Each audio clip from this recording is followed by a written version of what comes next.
220 million euros is a huge amount of money, and if injected into an economy, can definitely do wonders.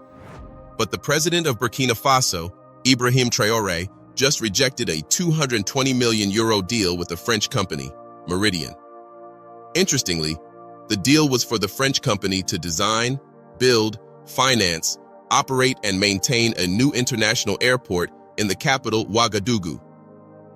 The question is, why would President Traore reject a 220 million euros deal to construct an airport that would generate revenue for his government, especially given the fact that Burkina Faso is dealing with both insecurity and economic crisis and needs money to face both?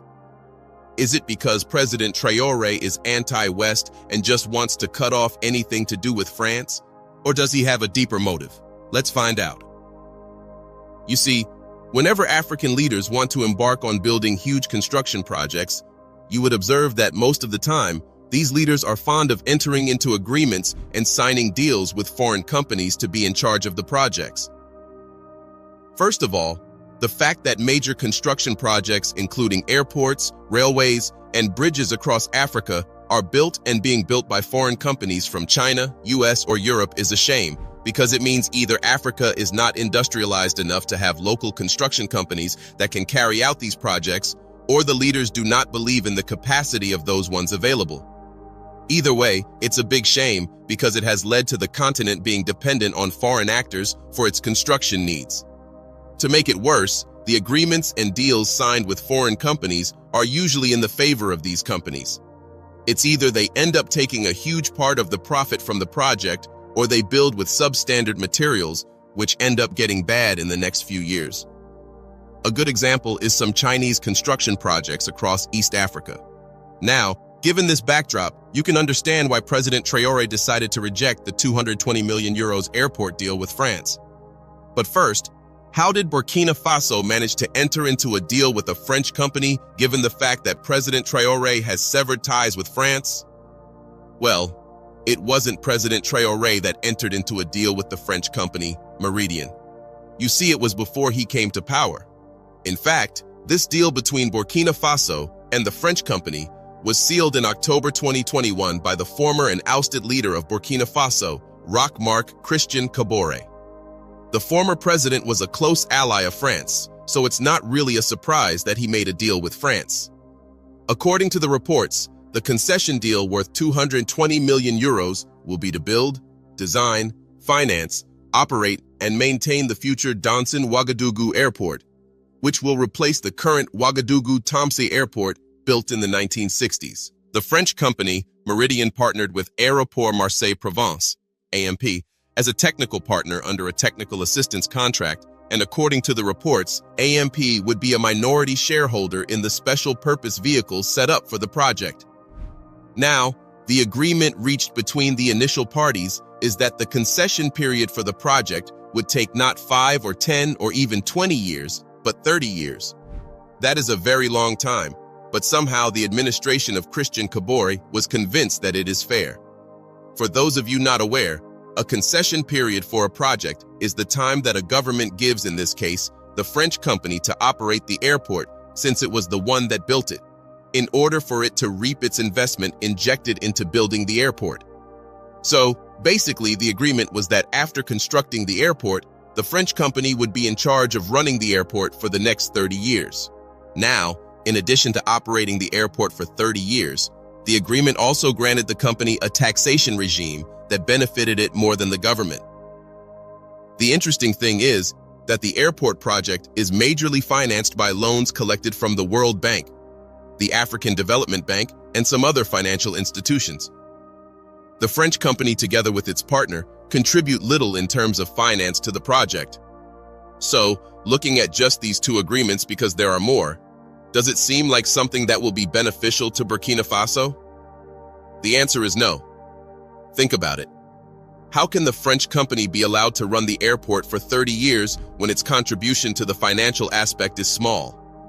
How does that even make sense?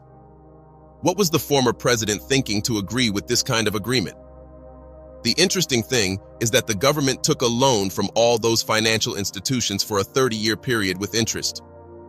This means that all through the 30 years that the French company is running the airport and eating the profit, Burkina Faso will be paying back the loan plus the interest it collected to build the airport. Now, since it would not be in charge of running the airport, how would the government get the money to pay back the loan? Is it not the profit from the airport that is supposed to pay back the loan? But that's not all. Granting a taxation regime for that period that allowed the company to pay peanuts in terms of taxes is also stupid. So, not only will the government not receive the profits from the airport for that 30-year period, it would also receive peanuts in taxation. How dumb is that?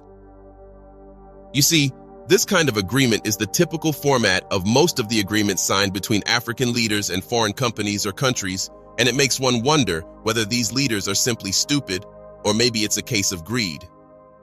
It is through agreeing such as this that African leaders have sold out African resources for peanuts and allowing the circle of resource exploitation to continue. This is what President Traore observed and made him terminate the agreement.